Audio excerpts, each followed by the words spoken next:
90% students को IIT JEE में maths सबसे ज़्यादा मुश्किल लगते हैं क्योंकि उनके मार्क्स भी बहुत ज़्यादा कम आते हैं। पता है ऐसा क्यों है? क्योंकि आप मैथ्स को जब पढ़ते हो ना तो हर एक चैप्टर को पढ़ने की कोशिश करते हो, जबकि बिल्कुल बेकार तरीका है। अगर मैथ्स पढ़ने का सही तरीका जान लिया ना तो मैं गारंटी से बोलता हूँ मैथ्स से सवाल बनने लगेंगे और मैथ्स के अंदर आपके मार्क्स भी आने लगेंगे। तो हाय एवरीवन, मेरा नाम है Pratham Naman, mentor of one mentor, and this is the preparation for strategy of JEE maths का वो वीडियो लेके आऊँ क्योंकि केमिस्ट्री के लिए ऑलरेडी बना चुका है। इसके पिछले वाले वीडियो देख सकते हो, वो डिटेल एनालिसिस मैंने बनाया। जेई मेंस के लिए आप तैयारी कर रहे हो सेशन 2, चाहे आप सेशन 2 देने वाले हो 25, फर्क नहीं पड़ता। एक स्ट्रैटेजी पूरे सब्जेक्ट के लिए इनफ है। इसके अंदर आपको इंपॉर्टेंट किताबों के बारे में बताऊंगा, इंपॉर्टेंट चैप्टर के बारे में बताऊंगा, वेटेज के बारे में बताऊंगा, कैसे पढ़ना है, सब कुछ एक वीडियो के अंदर बताऊंगा मैं। चलो फटाफट से आगे बढ़ते हैं। सबसे पहले देखते हैं मैथ्स के अंदर प्रॉब्लम कौन कौन सा आता है। एक दो प्रॉब्लम ये है कि हम मैथ्स का सवाल लगाना तो स्टार्ट करते हैं, बट होता क्या ना, हमसे सॉल्व नहीं हो पाता है और उसके बाद हम डिमोटिवेट हो जाते हैं। डर जाते हैं और फिर ऐसा लगता है कि अब तो मैथ्स हो नहीं पा रहा है और आप मैथ्स छोड़ देते हो। और आपने भी एक चीज़ नोटिस किया होगा, जब आप मॉक टेस्ट देते हो तो मैथ के अंदर स्कोर भी कम आता है कि यार बहुत बड़ी बड़ी समस्या, इन सभी को एक वीडियो के अंदर सॉल्व कर देते हैं। सबसे पहले चीज़ हम डिस्ट्रीब्यूशन देख लेते हैं। अगर जेई मेन का बात करते हैं तो बहुत सारे बच्चे ऐसे हैं जिनके 12वीं के अंदर है, वो ये पूछ रहे हैं भैया 11th का वेटेज भी हाई है क्या, 11th को छोड़ देंगे भैया, बैकलॉग का क्या करें? तो अभी समझाता हूँ। वेटेज को इस तरफ आ रहा है, 11th जो है वो 40% होता है, जबकि वो 12th जो है 60% होता है। यहाँ 12 का वेटेज इसलिए ज़्यादा होता है, chapters like vector, 3D, matters, determinant, ये सारे 12th के अंदर आते हैं और इनका वेटेज बहुत ज़्यादा होता है। जबकि 11 के भी कुछ टॉपिक इंपॉर्टेंट है, बट 11 उतना ज़्यादा इंपॉर्टेंट नहीं होता। बट जो बेस है ना वो आपको 11th होता है, जैसे फंक्शन वगैरह वो सब आपको करके रखने हैं। बट क्वाइट ज़्यादा इंपॉर्टेंट है 12। तो पूरा 11वीं आपने ख़राब कर दिया। Please focus on your 12th। 60% weightage पूरा 12 का है। अगर इतने मार्क्स भी ले आओगे ना, बहुत अच्छा स्कोर आएगा गारंटेड। चलो आगे बढ़ते हैं। हम बात करते हैं डिफ़िकल्टी लेवल का। अब मैंने केमिस्ट्री का भी मैंने दिखाया, अब यहाँ मैथ्स का बात कर रहे हैं। मैथ्स का डिफ़िकल्टी लेवल देख के ना शॉक हो जाओगे, क्योंकि अगर जेई मेंस का बात करो ना, मैथ्स के अंदर बात क्या है ना कि आसान क्वेश्चन सिर्फ 30% आते हैं। 30 मार्क्स हर ही बच्चा ले आएगा जिसने मैथ्स का थोड़ा बहुत तैयारी करा है। बट यहाँ पर गेम ये है कि जो मॉडरेट क्वेश्चंस है वो 50% आते हैं। और मैथ्स के मॉडरेट क्वेश्चन का मतलब है कि आपने थोड़ा डीपली पढ़ाई करा है, जैसे आपने प्रीवियस ईयर क्वेश्चन कर रहा है, आपने बहुत सारे क्वेश्चन प्रैक्टिस कर रहे हैं, तब जाके आपसे मॉडरेट क्वेश्चन बना है। और हार्ड क्वेश्चन वो होते हैं जो कि डायरेक्टली जेई एडवांस लेवल के होते हैं। ये बहुत कम लोग बना पाते हैं, और जो बना पाते हैं ऑब्वियस सा बात है जेई एडवांस का तैयारी कर रहे होते हैं। अब जेई एडवांस का बारे में बात करते हैं। जेई एडवांस में मैथमेटिक्स 10 साल में सबसे ज़्यादा मुश्किल पूछा गया, हर साल ये होता है। मैं आपको एक लाइन बोल रहा हूँ, क्या आप अगले साल पेपर दोगे या 2 साल बाद दोगे? ये लाइन उस दिन आपको एग्जाम हॉल में याद आएगा कि प्रथम भैया ने एक लाइन बोला था, सिलेक्शन केमिस्ट्री दिलाता है, मैथ्स नंबर कम करवाता है। जब आप जेई एडवांस का पेपर अगर देने बैठोगे ना, उस दिन आपको ये बात समझ आएगा कि भैया तो सही कह रहे थे, केमिस्ट्री में तो नंबर आ गए बट मैथमेटिक्स में नंबर नहीं आए। क्यों? क्योंकि मैथमेटिक्स बहुत टफ बनाया जाता है। जेई एडवांस के अंदर 50% क्वेश्चन मुश्किल होते हैं और आसान कितने होते हैं? केवल 20%।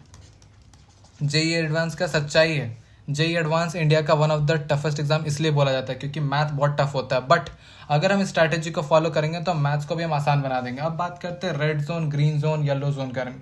पिछले वीडियो के अंदर ही बताया था, रेड जोन वो टॉपिक है जो one of the most important topic है, इनको आप छोड़ ही नहीं सकते। अगर इन चैप्टर्स को नहीं करा तो ये मूर्खता मत करो। जेई मेन के लिए दिखा रहा हूँ। मॉडरेट जोन वो है जिनका वेटेज कम होता है, इसको करना तो फिर भी है। ग्रीन वाला सबसे, इसका वेटेज सबसे कम है। इन टॉपिक्स को आप छोड़ सकते हो, ग्रीन इजी जोन को। स्क्रीन पे आप देख सकते हो समझाने की कोई जरूरत की। रेड जोन में सबसे पहला चैप्टर है vector and 3D। JEE main के अंदर 3-3, 4-4 सवाल देखने को मिलते हैं, कभी कभार 5-5 सवाल आ जाते हैं। रियलिटी है कि वेक्टर्स एंड 3D। फिर आपको दिख रहा है definite integration and application, matrices, determinants, conic section. यहाँ पूरा कॉनिक सेक्शन एक बार में लिख दिया है। याद रखना, कॉनिक सेक्शन के अंदर सारे चैप्टर आते हैं आपके। तो ये सारी चीज़ आपको मिल जाएगी कहाँ पे? टेलीग्राम पे। तो रेड जोन और येलो जोन को छोड़ना ही नहीं। ईजी जोन आप छोड़ सकते हो अगर टाइम या कम है तो, ठीक है।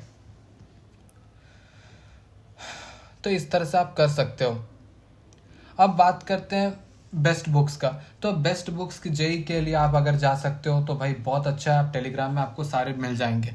अब इंपॉर्टेंट बुक्स का बात करते हैं। इंपॉर्टेंट बुक्स, ये पूरे वीडियो ऐसा बना रखा है, बट आपको मैथ्स का बुक जानना हो तो मैं समझा दे रहा हूँ, ध्यान से देखना। एक किताब जो आप ले सकते हो, मैं ऐसा नहीं बोल सकता इस बुक को लो ही लो, बट एक इंपॉर्टेंट किताब है आर डी शर्मा, ये जेई मेन के लिए आती है अलग से एक रवि, उन स्टूडेंट के लिए जो 11th में जिनको अपने बेसिक स्ट्रॉन्ग करना है तो आर डी शर्मा ले सकते हैं। उसके अलावा एक किताब सबको लेनी है, वो है प्रीवियस ईयर क्वेश्चन, इसको मिस मत करना, इसके बिना कुछ नहीं हो पाएगा। प्रीवियस ईयर क्वेश्चन बहुत ज़्यादा इंपॉर्टेंट होते हैं, चाहे आप किसी भी एग्जाम का तैयारी करो, PYQs बहुत इंपॉर्टेंट है। उसके अलावा जेई मेन के लिए बड़ा शानदार किताब आता है जो कि हमारे ए दास गुप्ता की। अब याद रखना, ए दास गुप्ता एक एडवांस के लिए अलग आता है, जेई मेन के लिए अलग आता है। मैं आपको सजेस्ट कर रहा हूँ मेन वाला, ये 11th वाला मत लेना, ठीक है। अब आगे बात करते हैं प्रॉपर जेई एडवांस के लिए, मैं बता दे रहा हूँ यहाँ पर। तो जेई एडवांस के लिए पहले तो डीपीपी जो आपको कोचिंग में मिल रहा है, बट मैं आपको रियलिटी बता रहा हूँ, बहुत ऐसी कोचिंग है जिसका डीपीपी मटेरियल बहुत घटिया है, बहुत वाहियात है।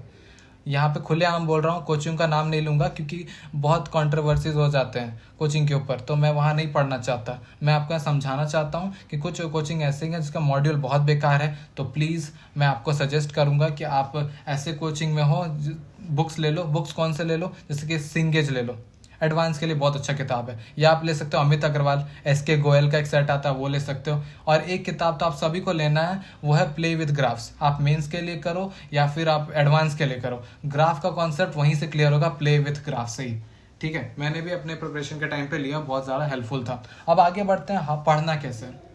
पहला स्टेप ध्यान से सुनो, फाइंड योर बेस्ट टीचर।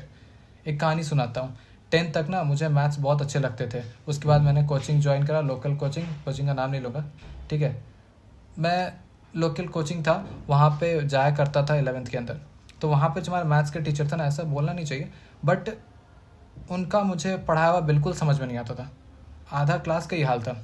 तो उधर से क्या हुआ ना, मेरा मैथ्स बहुत वीक होते चले गए, मेरा मैथ्स के जो कॉन्सेप्ट थे ना बहुत वीक होने लग गए। फिर मेरे को मैथ्स से डर लगने लग गया। जब तक मेरी 11th खत्म हुआ ना, उसके बाद तो मुझे कुछ समझ ही नहीं आया। फिर 12th में मैंने क्या करा, अगर आपके साथ भी सेम स्थिति है ना, क्या मैथ खराब हो गया, तो सबसे पहले हो तो आप टीचर बदल लो, या फिर आप खुद से पढ़ो, या फिर ऑनलाइन किसी टीचर को पकड़ो। दूसरा स्टेप ये लो, मेरा जो मैथ से डर था ना वो भगाना था। मैंने कैसे भगाया, आसान क्वेश्चंस को ट्राई करके। मैंने क्या करा, स्टार्टिंग में सबसे पहले ना मैथ्स के आसान क्वेश्चंस को ट्राई करा, इजी चैप्टर्स को पकड़ा। जैसे ट्रिग्नोमेट्री उठा लिया, अब ट्रिग्नोमेट्री के सवाल लगा लिए आसान आसान प्रीवियस ईयर क्वेश्चन। उसके बाद मैंने दूसरे चैप्टर उठाए, उसके सवाल कर लिए, फिर इंटीग्रेशन, उसके सवाल लगा लिए। तो उससे क्या हुआ, उससे मेरा कॉन्फिडेंस हाई होने लगा। उसके बाद मैंने टफ चैप्टर्स के ऊपर पढ़ा, फिर आसान चैप्टर करे, फिर टफ करे। तो अगर आपके साथ प्रॉब्लम है, अगर आपको मैथ से डर लगता है, तो सबसे पहले अपना टीचर बदल लेना। और दूसरी बात, इजी चैप्टर से स्टार्ट करना, इजी क्वेश्चन से स्टार्ट करना। पॉइंट नंबर 2 क्या है, मैथ्स हमेशा खुद से करनी होता है। मैं कल एक बच्चे से बात करता, IIT JEE का तैयारी हो रहा है, वो पेपर देने वाला है, वो बहुत ही बेकार तरीका फॉलो कर रहा था पढ़ने का, और मेरे को बहुत शौक लगा। वो कैसे पढ़ता है भैया, कभी कभार क्या होता है ना, मुझसे सवाल नहीं बन पाता। मैंने बोला ठीक है, नहीं बन पाता, JEE एडवांस है, मुश्किल होता है। तो मैं क्या करता हूँ ना, थोड़ा देर ट्राई करता हूँ, फिर मैं दिमाग खराब होता है, और मैं डायरेक्ट सोल्यूशन पे चल जाता हूँ। यार देख, JEE एडवांस के सवाल को इज्जत देनी पड़ेगी। क्रिकेट देखते हो, विराट कोहली जब बैटिंग करता है तो सामने बहुत खतरनाक बॉलर आता है, विराट कोहली इज्जत देता है, 4 5 10 बॉल धीरे धीरे खेलता है ना। क्यों खेलता है, क्योंकि सामने वाले बॉलर को इज्जत देना जरूरी है। सिमिलरली जब JEE एडवांस का सवाल आ रहा है तो आपको ऐसा लग रहा है कि आप 5 मिनट में सॉल्व कर दोगे, तो ये मूर्खता है। तो भाई टाइम दो, 10 मिनट लेंगे, 15 मिनट लेंगे। मुझे कई सवाल में 20-20 मिनट लगते थे मेरे टाइम पे।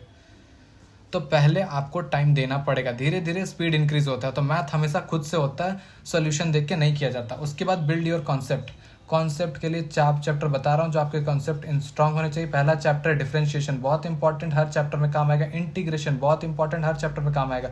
वेक्टर्स जो बेसिक होता है, पहले फिजिक्स के अंदर था, वो भी बहुत इंपॉर्टेंट है, वो भी काम आएगा। और उसके अलावा परम्यूटेशन एंड कॉम्बिनेशन, वो भी इंपॉर्टेंट है। अगर ट्रिग्नोमेट्री के बेसिक नहीं भी आते तो छोड़ दो, ट्रिग्नोमेट्री के बहुत कम सवाल आते हैं, रियलिटी है। बट ये चीज़ें करनी बहुत इंपॉर्टेंट है, 4 चैप्टर इंपॉर्टेंट है। उसके अलावा क्या है, 1 आवर रूल। अच्छा एक पॉइंट रह गया, focus more on DPP. DPP बहुत इंपॉर्टेंट है, बट याद रखना आप एक अच्छे कोचिंग के डीपीपी फॉलो कर रहे हो। उसके अलावा 1 आवर रूल। 1 आवर रूल क्या होता है, एक सिंपल सा रूल है, अगर आपको मैथ्स में महारत हासिल करना है तो हर रोज़ मैथ को 1 घंटा देना स्टार्ट कर दो। और अगर आप तैयार हो तो टाइम कैसे भी निकालो, बस 1 घंटा निकालो। अगर आप तैयार हो तो आपको 1 घंटा निकालना, 1 घंटा आप दे सकते हैं, कोई दिक्कत नहीं है। अगर 1 घंटा मैथ्स को दोगे, 1 से 1.5 घंटा अगर आप इतना दोगे ना, तो आप बहुत स्ट्रांग हो जाएगा मैथ्स आपका। हर रोज़ करना पड़ेगा बच्चे। आगे बढ़ते हैं, बैकलॉग को अब लीव करना पड़ेगा। ये उन लोगों के लिए जो अभी के समय में 12वीं के अंदर हैं या ड्रॉप आउट हैं, ठीक है। बहुत सारे बैकलॉग हो रखी है आपकी, समय बहुत कम है, पेपर पास आ गया है, तो एक चीज़ याद रखना, कुछ चैप्टर ऐसे हैं जिसको आपको छोड़ना पड़ेगा। 11th के बैकलॉग को उसको छोड़ना पड़ेगा। पीछे मत भागो। मैथ्स में सब कुछ नहीं पढ़ना होता, फिर से बोल रहा हूँ, सब कुछ मत पढ़ो। जेई एडवांस के पेपर को समझो, मेंस के पेपर को समझो। क्या वो सब कुछ पूछता है? नहीं, वो इंपॉर्टेंट टॉपिक को उठाता है और उनसे मुश्किल सवाल बनाता है। तो अगर आपको चैप्टर उठा रहे हो, मैंने 3D वेक्टर उठाया, तो उस चैप्टर को इतना डीपली पढ़ो कि हर एक सवाल आप बना सको, ठीक है। तो कुछ चैप्टर्स आप करो, इमेजिन करो आप 10 चैप्टर भी छोड़ दोगे ना तो कोई दिक्कत नहीं आएगा। 10 चैप्टर छोड़ने के बाद भी जेई एडवांस में सिलेक्शन होता है, बट जो बाकी बचे हुए चैप्टर ना, उनको आप ढंग से करते हो तो हमको यहाँ से पता चल गया। एक लास्ट चीज़ है, फियर को ओवरकम करो। एक सिंपल सा सोल्यूशन दे, करना क्या है, हर दिन प्रैक्टिस क्वेश्चन, आसान क्वेश्चन सॉल्व करना है। पूरा सिनेरियो बता दिया, मैथ्स कैसे पढ़ना है, कैसे करना है। अगर मैथ्स में डर है तो उसको कैसे भगाया जाए, मैंने अपनी स्टोरी से भी आपको समझा दिया। याद रखना, मैथ्स को टाइम देना पड़ेगा। दूसरा चीज़, मैथ का इज्जत करना पड़ेगा। अगर आप इज्जत नहीं करोगे, आप उस ये नहीं देखोगे कि भैया मुझे एक सवाल 2 मिनट में करना है, मुझे केमिस्ट्री के करना है 10 सेकंड के अंदर, ऐसा नहीं होगा। ये मैथ है, 5 मिनट भी लगेगा, 10 मिनट भी लगेगा, 15 मिनट भी लगेगा, बट वो समय दो, प्रैक्टिस करो। 1 घंटा मैंने मिनिमम टाइम बताया। अगर आपके पास टाइम है तो स्कूल नहीं जाते, डमी स्टूडेंट हो, तो आप 2 से 3 घंटा निकालो, बैठ के करना पड़ेगा। आपको एक ऐसे जंग के अंदर हो ना जो वन ऑफ द टफेस्ट है।